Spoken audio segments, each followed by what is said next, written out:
Karibu kwenye mfululizo wa kukiri kwa maisha na matamko ya kinabii. Kwa kuanza, kuna ukweli utatu ambao unaweza kukiri kwa ujasiri. Unaweza kuthibitisha kile ulicho katika Kristo. Ni kusema kitambulisho chako.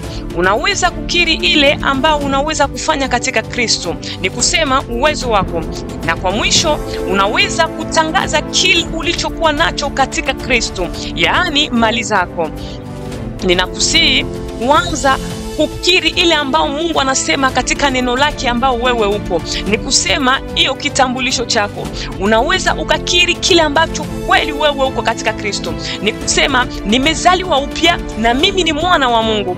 Biblia inasema katika Warumi 10:9, ukikiri katika kinywa chako jina la Bwana Yesu Kristo na ukiamini ya kwamba Mungu alimfufua, utakombolewa.